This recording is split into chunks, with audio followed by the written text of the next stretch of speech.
আজ পর্যন্ত মালাকুল মউতের ছবি কোন সিসি ক্যামেরায় আসে না, কিয়ামতের সকাল পর্যন্ত আসবে না। যতই পাওয়ারফুল সিসি ক্যামেরা লাগানো হোক, যতই পাওয়ারফুল হোবল সেট করা হোক, হোবল চিনেন? হ্যাঁ, নাসার সবচেয়ে পাওয়ারফুল দূরবীন যেটা দিয়ে মহাশূন্যে দেখে, ওইটাও যদি কারো উপরে ফিট করা হয়, মালাকুল মউতকে আসতেও দেখবে না, যাইতেও দেখবে না। সত্য এটি। বিদায় আমরা কিন্তু যাত্রী। কথাকে আমি গুছায় নিয়ে আসতেছি, আমরা কিন্তু যাত্রী। যেই কোনো মুহূর্তে আমি সীমারেখায় পা দিতে পারি। যদি জানতো যে পদ্মা ব্রিজ ভিডিও করা আমার পক্ষে সম্ভব হবে না, বরং মালাকুল মউত মধ্যখানে দাঁড়ানো আছে, আমি যা পাইবা ভিডিও করতেছি, যে পদ্মা সেতু আমি ভিডিও ছাড়বো, 18.5 কোটি মানুষ আমাকে ভিউজ দিবে আর সবাই দেখবে। হায় হায়, যুবক যদি জানতো যে পদ্মা সেতুর মধ্যখানে মালাকুল মউত দাঁড়ানো আছে, শুধু আমার মউত হবে না, জানি না কতদিন বাইকওয়ালাদের কপালের দরজা বন্ধ থাকবে, যে ওরা বাইক থাকা সত্ত্বেও পদ্মা সেতু বাইক দিয়া এপার থেকে ওপার যেতে পারবে না। এটা যদি জানতো তো কোনোদিন পদ্মা সেতুতে উদ্বোধনের পরের দিন ওই যুবক উঠতো না। সত্য তো? কার কখন পরিসমাপ্তি ঘটে জানি না, কিন্তু নিজেকে প্রস্তুত করে নিয়ে যেতে হবে। প্রস্তুত বোঝেন? নিজেকে প্রস্তুত করে নিয়ে যেতে হবে, এমনি গেলে চলবে না। যুবক যৌবন নিয়ে উঠলেই চলবে না, পুরুষের পুরুষত্ব নিয়ে উঠলেই চলবে না, বুড়ার বৃদ্ধ বয়স নিয়ে উঠলেই চলবে না, নারীর নারীত্ব নিয়ে উঠলেই চলবে না, গরিবের দারিদ্রতা নিয়ে উঠলেই চলবে না, ধনীর দন নিয়ে উঠলেই চলবে না, শাসকের শাসন নিয়ে উঠলেই চলবে না, দুনিয়ার কোন বস্তু নিয়ে উঠলে চলবে না। নিজেকে প্রস্তুত করে যেতে হবে। প্রস্তুত বোঝেন? নিজেকে প্রস্তুত করতে হবে। যেমন আল্লাহ চায় এটা আল্লাহ দিয়েছেন। 24 ঘন্টা বিনা পয়সায় সার্ভিস দিতেছেন, বিনা পয়সায়। যুবক, কসম খোদার, তোমরা নেটের জগতে ঘুরতে থাকো, তোমাদের WHO কে বলো, বিশ্ব স্বাস্থ্য সংস্থাকে তথ্য দিতে বলো আমাকে, যে চোখে দেখার মতো কি উপাদান আছে? কোনো উপাদান নাই, কোনো উপাদান নাই, কোন অয়েল ভরা নাই এটার ভিতরে। আল্লাহ 26 কোটি ক্যামেরা দিয়া তোমাকে আমাকে দেখায়, কুদরত দিয়া দেখায়, কুদরত। আল্লাহ এটার পিছনে ব্যয় করেন, আল্লাহ কুদরত দিয়া দেখান আমাদেরকে। তোমাদের কানে, আমাদের কানে শোনার কোন প্রযুক্তি নাই, আল্লাহ কুদরত দিয়া শোনায়। আমার এই গলার ভিতরে বলার কোন উপাদান বা প্রযুক্তি নাই, আল্লাহ কুদরত দিয়া বলায়। প্রত্যেকটা অঙ্গকে কুদরত দিয়ে পরিচালিত করেন। হায়, আমি তো বলি, একটা সৌর জগতের যেরকম কিনারা নাই, যুবক খোদার কসম তোমার এই ছোট চোখটারও কোনো কিনারা নাই। বিশ্বাস হয় না? তুমি নেটে সার্চ দিয়া ডাক্তারদেরকে জিজ্ঞাসা করো, চোখের ডাক্তারদেরকে, সব দুনিয়ার ডাক্তারদেরকে নেটের মাধ্যমে জিজ্ঞাসা করো যে শত শত বৎসর তোমাদের চোখ নিয়ে গবেষণা, আমাকে তথ্য দাও, তোমরা গবেষণায় কতটুকু গেলে আর কবে এই চোখের গবেষণা শেষ হবে। ডাক্তাররা একটা মুস্কি হাসি লেখা পাঠায় দিবে আর বলবে, বেটা, সারা জীবন কেন, দুনিয়ার জীবন শেষ হয়ে যাবে, কিন্তু চোখের গবেষণায় আমরা মনে হয় কিনারা খুঁজে পাবো না। একটা চোখ। নিজেকে তৈরি করে নিয়ে যেতে হবে, প্রস্তুত করে নিয়ে যেতে হবে। সত্য এটাই। চলে যাবো এখান থেকে, কেউ থাকবে না। যিনি থাকার উনি যখন থাকেন না, কারো কাছে মালাকুল মউত অনুমতি নিয়ে আসে না, আসবে না, শুধু একজন মুহাম্মদুর রাসূলুল্লাহ সাল্লাল্লাহু আলাইহি ওয়াসাল্লামের কাছে মালাকুল মউত যখন আসছেন, আল্লাহ বলছে, বন্ধুর কাছে অনুমতি নিয়ে ঢুকবে, অনুমতি দিলে ঢুকবে, নাইলে ফিরে আসবে। বন্ধু আমার, খবরদার অনুমতি ছাড়া যায় গর্জায় ঢুকা যাবে না। আমাদের কারো কাছে অনুমতি নিয়ে আসবে না, ওনার কাছে অনুমতি নিয়ে গেছেন। তারপরও বলছে, শোনো, ঢুকার অনুমতি দিলেই কিন্তু হাত রাইখা দিবা না, আবার অনুমতি নিবা, রাখবা কি রাখবা না। বন্ধু যদি হ্যাঁ বলে তো রাইখো, যদি না বলে তো চলে আসো। না, বন্ধু আমার। কার বন্ধু? হ্যাঁ, কার বন্ধু? হাবিবুল্লাহ। কার বন্ধু? যার কারণেই তো আমাদের সাথে বন্ধুত্ব। আমাদের সাথে দুই দিক দিয়ে আল্লাহর বন্ধুত্ব, একদিক দিয়া না, দুই দিক দিয়া। হয় উম্মত তো আল্লাহও চিনে না, রসুলও চিনে না। আল্লাহ যদি চিনত, হুজুররা বলেন আজান নামাজের জন্য ডাকে, আমি বলি নামাজের জন্য না।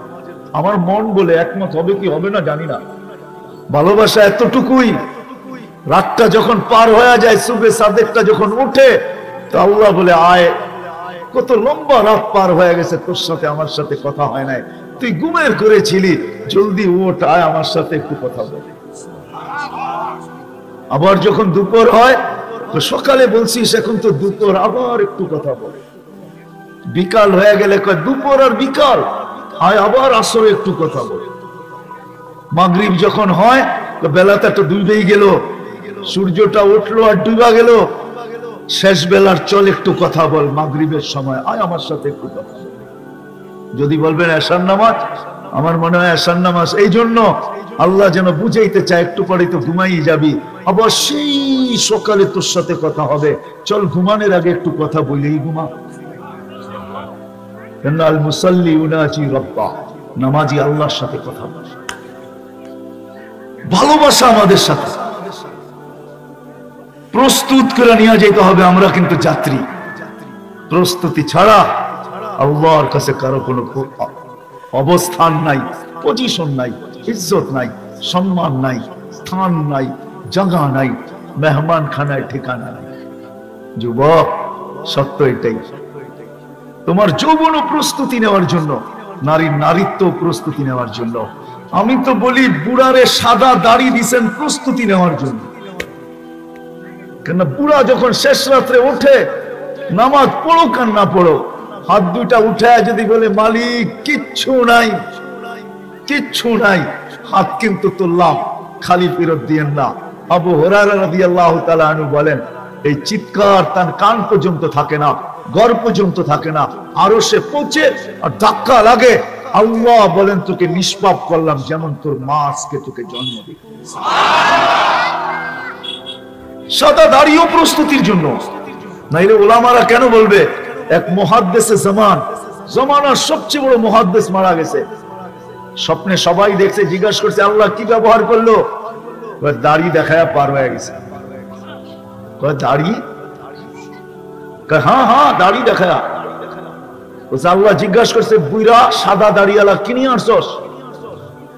আমার মনে উঠছে, বলছি কিচ্ছু নিয়ে আসি না, সাদা দাড়ি নিয়ে আসছি। আরো চেতে গেছে, সাদা দাড়ি, 80 বছর বয়স, শুধু সাদা দাড়ি। হাদিস আমার মনে উঠছে, আল্লাহকে বলছি কেন আপনি কি সত্য বলেন নাই?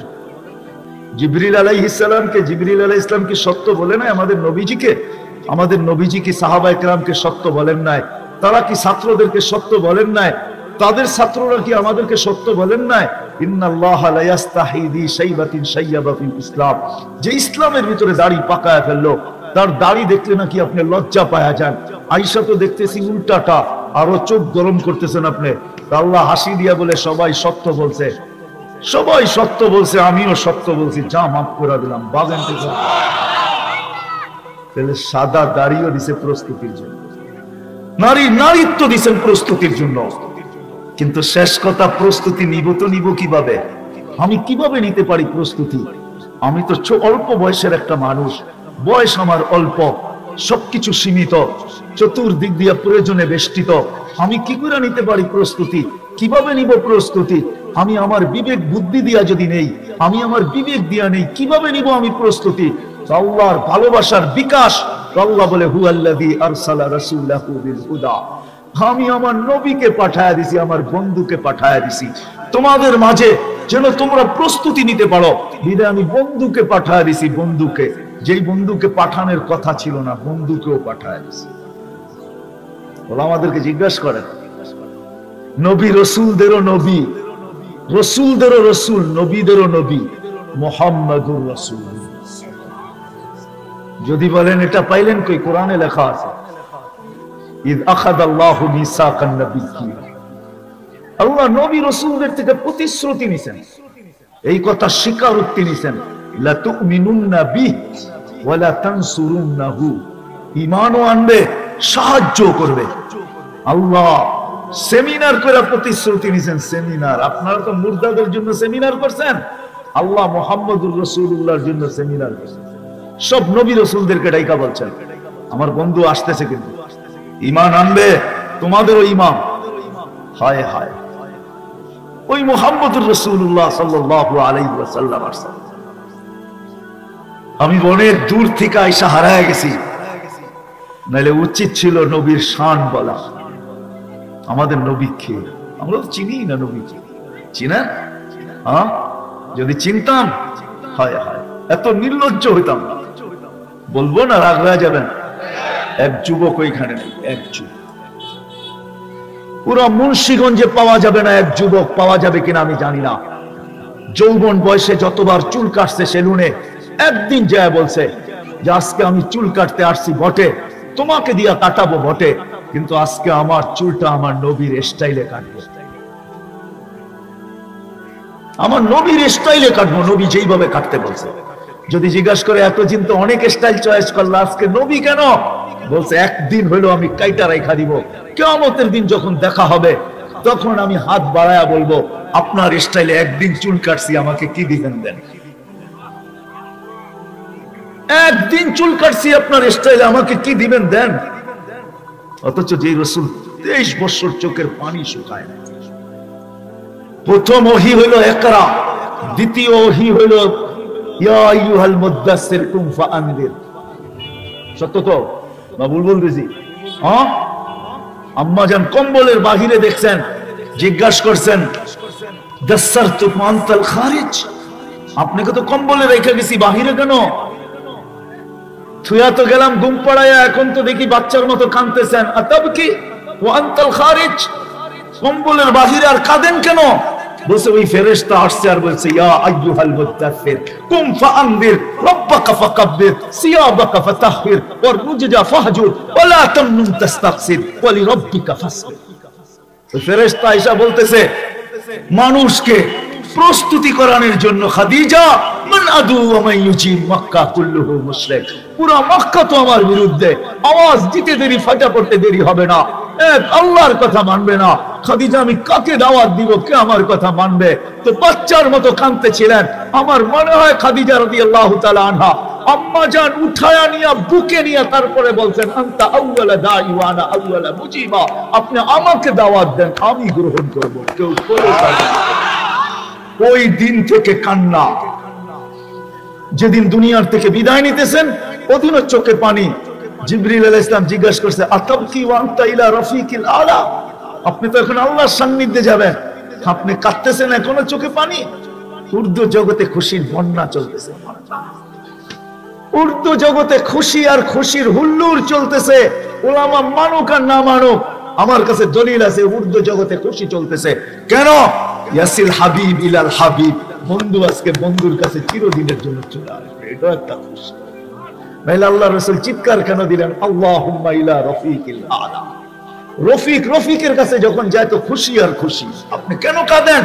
তো বলছে ফামাল লিবাদি লি উম্মতি, আমি উম্মতকে চোখে চোখে রাখছি, বুকের ভিতরে রাখছি, মুরগির বাচ্চা যেরকম সিনার ভিতরে রাখে, আমি উম্মতকে সিনায় রাখছি, চোখে চোখে রাখছি। আমার পরে উম্মত দেখা রাখবে কে? আল্লাহ বলছে লা আতরুকু উম্মাতাকা ফারদা ওয়ালা আতরুকু উম্মাতাকা ওয়াহদা, বন্ধু আপনার উম্মতকে আমি চোখে চোখে দেখা রাখবো। কোন রাসূল যদি বুঝে আসে তাহলে বলি, প্রতি জুমার দিন ইমাম সাহেবরা সানি খুতবার ভিতরে শুরুই করে এটা দিয়া ইন্নাল্লাহা ওয়া মালাইকাতাহু ইউসাল্লুনা আলান নবী ইয়া আইয়ুহাল্লাযীনা আমানু সাল্লু আলাইহি ওয়া সাল্লিমু তাসলিমা। এইখানে আমার তিনটা প্রশ্ন জাগে আল্লাহর উপরে, তিনটা প্রশ্ন। আল্লাহ বলতেছে আমাদেরকে দুরূদ পড়তে। আমি যদি আল্লাহকে বলি আল্লাহ কয়েকদিন পরে তো আমরা মরে যাব, আপনার বন্ধুর দুরূদ শেষ। আল্লাহ বলে তুই তো দেখা যায় বড় বেওকুফ, কোরআনই পড়স নাই, তোদের আগে তো ফেরেশতাদের কথা বলছি, ফেরেশতারা পড়বে। আল্লাহকে যদি আবার প্রশ্ন করি যে ফেরেশতাও তো একদিন মারা যাবে, তো আপনার বন্ধুর উপরে দুরূদ কে পড়বে? আল্লাহ যেন আমাকে বলে তোর চেয়ে তো গন্ড মূর্খ দেখি নাই, তুই দেখোস না প্রথমে আমি আমার কথা বলছি ইন্নাল্লাহ, আমি আল্লাহ চিরঞ্জীব, সব সময় দুরূদ পড়তেছি আর পড়তে থাকবো বন্ধুর উপরে, আমার বন্ধুর দুরূদ আমি বন্ধ হতে দিব না, না না না। ওই মুহাম্মদুর রাসূলুল্লাহ সাল্লাল্লাহু আলাইহি ওয়াসাল্লাম 23 বছর চোখের পানি শুকায় না। চেয়ারম্যান সব বসা আছে, না জানি দিলে লাগে না না লাগে, কিন্তু মহব্বতের মানুষ তো লাগলেও কিছু বলবে না। অন্য কেউ থাকলে চিন্তা করতাম, কিন্তু এ আছে তো চিন্তা করি না। আমার বাদামতলির মানুষ তো কই যাইব, বাদামতলি তো যেতেই হইব। মুন্সিগঞ্জে না আয়া পারবো, বাদামতলি না যায় পারবো না। এই জন্য সামনে বলতেছি, সামান্য একটা ইউনিয়ন চেয়ারম্যানের মেম্বারি চেয়ারের জন্য হায় হায় আমার দেশে জানও দিছে জানও নিছে। না দেয় নাই, না নেয় নাই, হ্যাঁ সত্য তো। কি একটা চেয়ার, ইউনিয়ন পরিষদের চেয়ার, ঠিক না? ওলামা বলো মাকামে মাহমুদ কাকে বলে? যার উপরে শুধু একটা চেয়ার, যেটা হলো কুরসিয়ুর রহমান, ওয়াসিয়া কুরসিয়ুস সামাওয়াতি, এর উপরে মাত্র একটা চেয়ার, আর কুরসির নিচে মাত্র একটা চেয়ার, এটার নাম মাকামে মাহমুদ। সত্য তো? কি হুজুর ভুল বললাম? এর নিচে আরো কোনো চেয়ার আছে নাকি? মাকামে মাহমুদের উপরে কোনো শুধু একটা চেয়ার আছে, কুরসিয়ুর রহমান। কুরসির নিচে একটা চেয়ার আছে, মাকামে মাহমুদ। ওইখানে কিয়ামতের দিন, দুনিয়া যতদিন থেকে, আল্লাহ যতদিন থেকে, রাসূল যতদিন থেকে, ততদিন থেকে কুরসির আলোচনা কোরআনে লেখা আছে। ফাতাহাজ্জাত বিহি নাফিলাতান লাক আসা আইয়াবআসাকা রাব্বুকা মাকামান মাহমুদা। মাকামে মাহমুদের ওই কুরসি, যেটা আল্লাহর রাসূলের জন্য নির্ধারিত, কিয়ামতের দিন যাবে কুরসির কাছে, কিন্তু বসবে না, হাত দিয়ে দাঁড়ায় থাকবে। আল্লাহ বলবে বসেন, এটা তো আপনারই, নাম তো আপনারই লেখা, এত যুগ ধরে চিৎকার দিয়ে আসতেছি কুরসি আপনার, মাকামে মাহমুদ আপনার, আপনার আপনার আপনার আপনার, এখনো কি বলতে হবে আপনার? তো বলছে বসবো না। কেন? তো বলছে আমি বসলে পিপাসিত উম্মতকে কে পানি পান করাবে? আমি বসবো না, বসবো না। উম্মত আসার আগেই যে অপেক্ষা করব, আমরা যে মাকামে মাহমুদে হাউজে কাউসারে অপেক্ষা করব না, মুহাম্মদুর রাসূলুল্লাহ অপেক্ষা করবে। এই জন্যই বলছে মাউঈদুকুমুল হাউজ, তোমরা হাউজের কাছে গিয়ে আমাকে পাবে, আমি আগে অপেক্ষা করতে থাকবো তোমাদের। আমি যদি বসি তো পানি কে পান করাবে? শুধু এইখানেই না, আমি চলে যাব, ছুটে যাব মিজানের কাছে প্রতিশ্রুতিগুলোকে বাস্তবায়ন করানোর জন্য। আপনি আমাকে এক গাদা প্রতিশ্রুতি দিয়েছেন, সেটা আবার কি? বলছে আপনি আমাকে প্রতিশ্রুতি দিয়েছেন সালতুতা, আমি চাইলেই নাকি দিবেন, শাফি তুশাফা, আমি সুপারিশ করলেই আপনি গ্রহণ করবেন। আপনি প্রতিশ্রুতি দিয়েছেন সাউফা ইউতিকা রাব্বুকা ফাতারদা, আপনি আমাকে রাজি করে ছাড়বেন। আপনি প্রতিশ্রুতি দিয়েছেন লা ইউখজিকা ফি উম্মতিক, আপনি উম্মতের ব্যাপারে আমি চেহারার ভিতরে ভাঁজ আসতে দিব না, লজ্জিত করব না, আমি মিজানের ওইখানে দৌড়াবো। পাল্লা যদি সামনে না ঝুঁকে তো প্রত্যেকটা প্রতিশ্রুতিকে কাজে লাগাবো, যখন পাল্লা না ঝুঁকবে তো চাওয়ার হাত উঠায় দিব। পাল্লা যদি না ঝুঁকে সুপারিশ করতে শুরু করব, হত্যা এই পর্যন্ত করব যে পাল্লা সামনে ঝুঁকা যায়। যদি পাল্লা সামনে না ঝুঁকে তো বৈশা বইলা বৈশা পড়বো, আমি আপনার উপরে রাজি হব না, পাল্লা তো সামনে ঝুঁকে।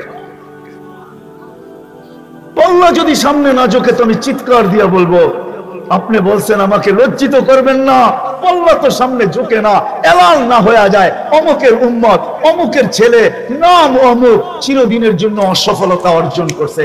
আমি প্রতিশ্রুতি গুলাকে বাস্তবায়ন করার জন্য মিজানের কাছে ছুটে যাব, আমি চেয়ারে বসবো না। শুধু এইখানেই শেষ না, মুন্সিগঞ্জের মানুষ আগে যায় বলবে আমি মিজানের পুলসিরাতের ওইখানে আবার ছুটে যাব। কেন? উম্মত যদি পার না হইতে পারে তো আমার উপরে পড়া দুরূদ গুলা আমি আমার কাছে রাখবো না, এই গাঠি নিয়ে মাথায় রেখা পার করায়। ওই রাসূল আসছেন, ওই রাসূল আসছেন। আমি কতটুকু বলবো আপনাদেরকে? আল্লাহর ইহসানও বলে শেষ করা যাবে না, রাসূলুল্লাহ সাল্লাল্লাহু আলাইহি ওয়াসাল্লামের ইহসানও বলে শেষ করা যাবে না।